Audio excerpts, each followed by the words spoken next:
Hello, and welcome to Freelance Frontiers, a weekly conversation navigating the future of flexible work. I'm Ray Hames. I'm an agency expat, brand side leader, and former freelancer myself. And I'm here with Nick Hammond. Hey, Nick. How's it going?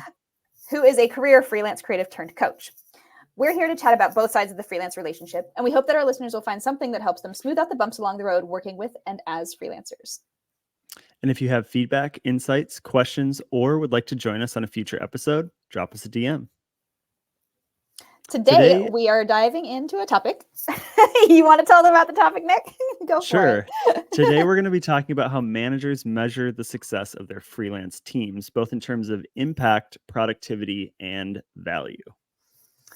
I think we could probably talk for hours on this one. We'll try to keep it snappy. So I think, like I said, this is going to be an interesting one for us to tackle because we have two different perspectives coming into this conversation. High level, as a freelancer, how often are you told what success looks like when you kick off a new project?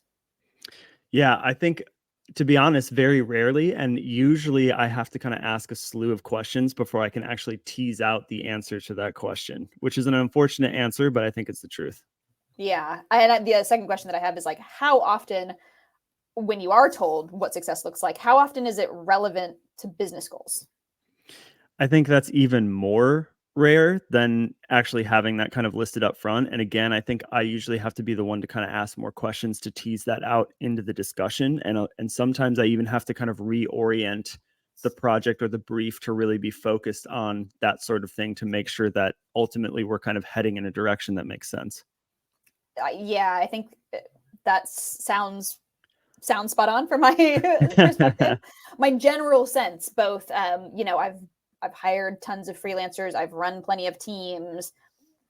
When you're sitting kind of in the middle of business initiatives and figuring out a team to do the work, you're not always connecting the dots between the two, right? Especially things can get lost both in translation and at the end of the day, when you're stuck in kind of a middle management role, a lot of that looks like just getting it done is the goal. Yep.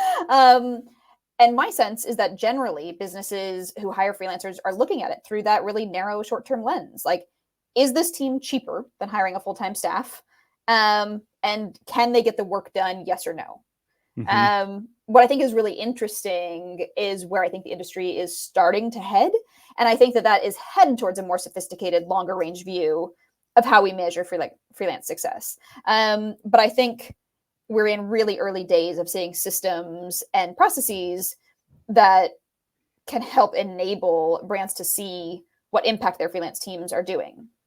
Yeah, absolutely. And I also think that it's going to even go more that way, kind of as flexible teams become more of the norm. Because I think what has happened is, like, a lot of people going to more of this kind of hybrid work environment is that you're starting to see a little more cracks in processes and goals and things like that. And so it almost is a forcing function to get you to really focus on the things that matter and figure out, like, okay, if I'm going to bring on this new team member, how do I, to talk about another one of our topics that we mentioned previously, is like, how do I onboard them the right way? How do I make sure I'm getting them the things that they need and really getting them set up for success? Otherwise, what's the point of me really bringing on this other person? Yeah, I think you totally hit the nail on the head. Like, the way that teams are being staffed is different. And so the way that we look at their success is obviously going to need to be different as well. It's not the same thing as having annual check-ins with your team or performance reviews. It's definitely about looking at the impact of specific initiatives, which I think is a really interesting area to get into. So obviously freelancers doing different types of work are going to be measured for different success criteria. I think that that's important to say, right? Like, success as a copywriter looks a lot different than success as a QA expert, that looks a lot different than a sales strategist. But I think it's important that companies set up a framework that creates an even playing field for both future freelancers. Is this consistently good work coming from different people? Do we get the best work from this one person? And across their full-time team. So, like you said, if more and more companies are moving to a flex team model, you need to adjust the parameters of your overall performance review criteria to include the variables that come with people who dip in and out of projects. Yep. Speaking from your own perspective, like, in a best case scenario, how do you want to be measured for your work? Yeah, for me, I think usually in this environment, it involves being a lot less one dimensional and less of, specific singular things. Cause I think in this environment, you're starting to rope in a lot of different stuff with the design side of things and more creative strategy. There's so many things that kind of have to kind of coalesce together to really move things forward. So I think that's ultimately how I'd like to be measured, is more at the intersection of creativity and creative thinking, and then how that kind of loops into what we were talking about before with business results and actual, tangible measured goals. Um, but on the creative end of things, I really think the gold kind of comes out of that collaborative process of, listening to other people, other stakeholders within the business, figuring out how do you take their feedback or ideas into consideration, and then really creating a solution that ticks off as many of those boxes as possible. Yeah, I think that's a really interesting point, and it kind of ties back to one of the things that we had spoke about in a previous episode about how freelancers can position themselves, as a strategic thinker, and how important it is to understand how your creative ideas are driving business forward. Because a tagline is a we can come up with puns all day long, but if they're not driving, which is my favorite thing to do, but if they're not driving clicks and if they're not driving sales, then it doesn't have the same utility as, we as creatives would like to think. Yep. And certainly when you get out of the creative space, when you're talking about product development, if you're an engineer and you say, hey, I've got this great idea for a feature, we're going to spend time and money and effort building out this feature. How many people are engaging with that feature? Does it make it easy? Does it make your product easier, faster, more valuable to your end user? If the answer is no, it's the same problem as a jingle that you thought was a good idea. Is like, it's not driving the business forward. And I think that looking at how ideas drive results is really important, and should be attributed, especially as more strategic thinking comes in from freelance support. It used to be, 15 years ago, all of the strategic thinking was being done in-house, and it was like grunt work was getting farmed out to freelancers. Mm-hmm. And that's radically different now. It's almost the opposite. Yep. And so, I think that that's definitely one angle that companies should be looking at, how they tie a concept, who's developing that concept, who's managing its execution all the way through to its impact. And then secondarily, the point that you mentioned about, are you as a freelancer coming in being collaborative? Are you asking smart questions? How are you as a teammate? Those are all critical pieces of being a great team member, whether you're somewhere full-time or part-time, on-site or off-site, right? Mm-hmm. And I think that those should factor into general performance scores. Is somebody pleasant to work with? Are they easy to communicate with? Do they establish boundaries that make sense, that everybody can respect? Like, those are all things that should get a tick box as companies are evaluating who they want on their long-term freelance roster. Yep, absolutely. And I think, yeah, to your point, you're also kind of, as a freelancer, also measuring your clients in the reverse. They're trying to figure out, how are you bringing value to the business? But then as a freelancer, you're also saying, well, how does working with this client loop into the broader goals that I have and what I want for my career? For me specifically, I tend to kind of have, it's not like a firm list, but it's kind of a little more fleety and momentary. On as I'm going through some of these projects, I'm asking myself to make sure it's something I want to keep doing. And yeah, they're interesting questions that I think are sometimes a little more open-ended, and they're kind of more on a sliding scale of what does that look like? Is this client more willing to adapt their processes and thinking over time to kind of meet the needs of the business? Because a lot of times what ends up being a really frustrating project is, as a freelancer, when you're trying to say, okay, you want to ultimately work toward specific business goals, but if you're not willing to change your processes to get there and work with me to kind of create this, mutual relationship, we're never going to get there. So, if you're too rigid, that's something that can, make things more difficult over time. Same thing with like, are they willing to hear me out on my opinion, even though they may not agree with it? Because a lot of times there's a push and pull there of, let's try your way this time, let's try my way here, and figure out, where the middle ground is and why. And then just a lot more things like, are they respectful of my time? Do they appreciate the output and celebrate successes? And then I think the ultimate one is like, does it feel like we're kind of getting better at co-working over time? Because I love that. a lot of times it's like, okay, I've been doing this for a few months. Does it feel like we're getting better at what we're doing together? And if not, maybe there's a few steps you can take to try and, kind of start to get there. But ultimately, if you're not growing together, that's not necessarily, like in a personal relationship, you don't really want to continue that. So why would you do the same thing in a work environment as well? Totally. And I think that is one of those indicators where you can say that within a few months' time, like, okay, I've wrapped my head around a project, I've wrapped my head around the team that I'm working with. We've shown our cards in terms of our personality and our work styles. Like, is this a good fit?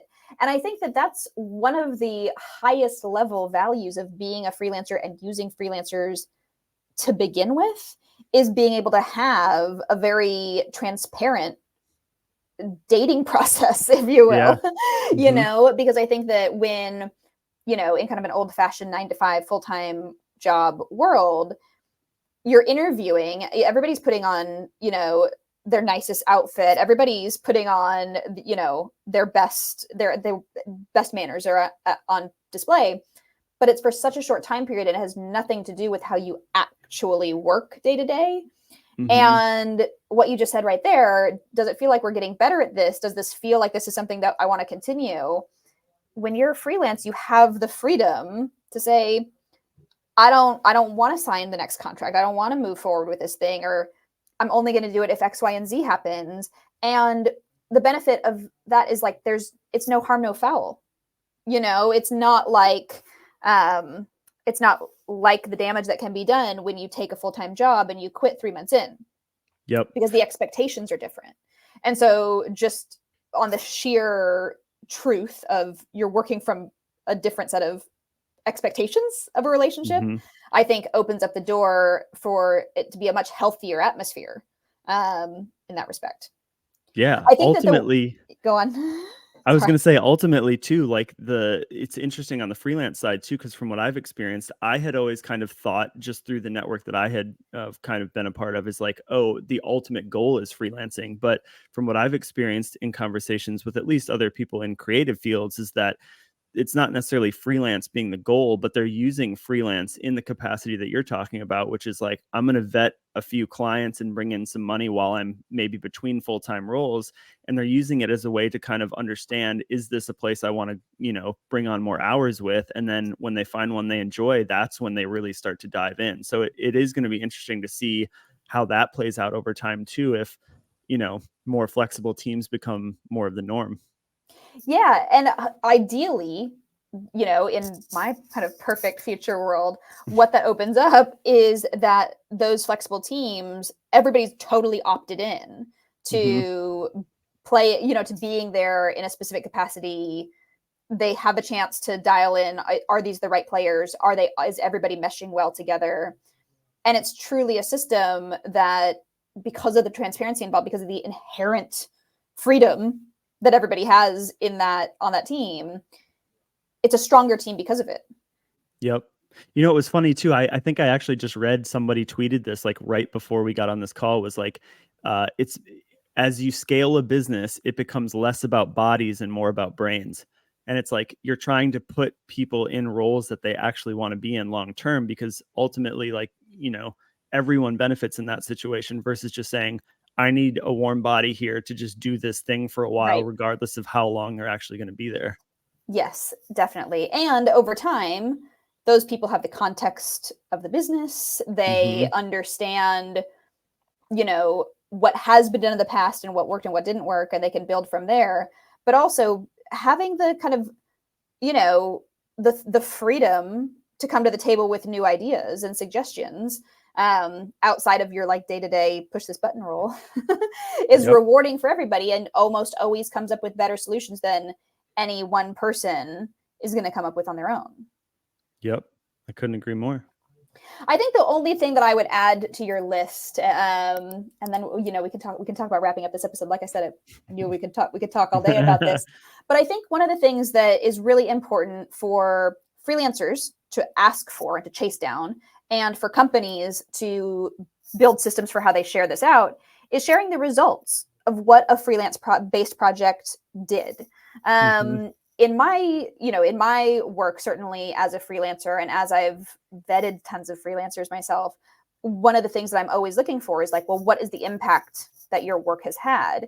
And this is the truth of it. It's just hard to get those answers. So a lot of times you come in and out of a freelance project and it's like a black box. You never know what happened after your contract ends. And that can be, it's unsatisfying because you don't know what happened. But when you go back to a client, say a couple months later, and say, hey, how did that campaign perform? Or, hey, how did that new feature release work out? Not only are you laying tracks for a longer term relationship because it shows that you actually care about what's going on with that work, you're able to learn from those numbers yourself. So if you say, oh man, that idea fell flat, I shouldn't go down that path for my next project. That's helping you grow as a freelancer. And likewise, if the numbers are killer, you can start to put that in your book and in your portfolio and saying, these are the type of impact that my work is having for my customers. It's going to help you elevate your sales process with new prospects as well. So I think that that's just something that we should all be thinking about from all sides, is how we make it really easy to share out results without overstepping, IP bounds, or, releasing information that's not meant to be public. But how can we create a system within our Flex team, reporting and measurement approach and process that makes it a regular piece to communicate those results? Absolutely. And what's awesome about that is, in my kind of coaching with other creatives, is that, they're having a hard time finding jobs, and it's mainly around exactly that. It's like, you're doing all this work, and what you should be showing is your thought process, and then also how that loops into a business goal and what happened from it. But if you're not getting that information, it becomes really difficult to try and dig for that after the fact. So I think, so much of this is kind of, feeds into itself and is a win-win for everybody, which is really cool. And I actually think that this is maybe one of my favorite episodes we've done for that reason, because I think it's kind of a coalescence of a lot of different things coming together that we've both experienced on different ends of the fence. Yeah, definitely. Well, we can give a call to action, like, brands, share your results with your freelancers. Freelancers, ask about results. Yep. Definitely. Well, I think that we've hit our time limit today. We have. Awesome. Well, if any of you listeners have found this useful, would love for you to follow us here and over on LinkedIn for more tips on how you can get the most of working with and as freelance talent. Thanks a bunch, Nick. Chat next time.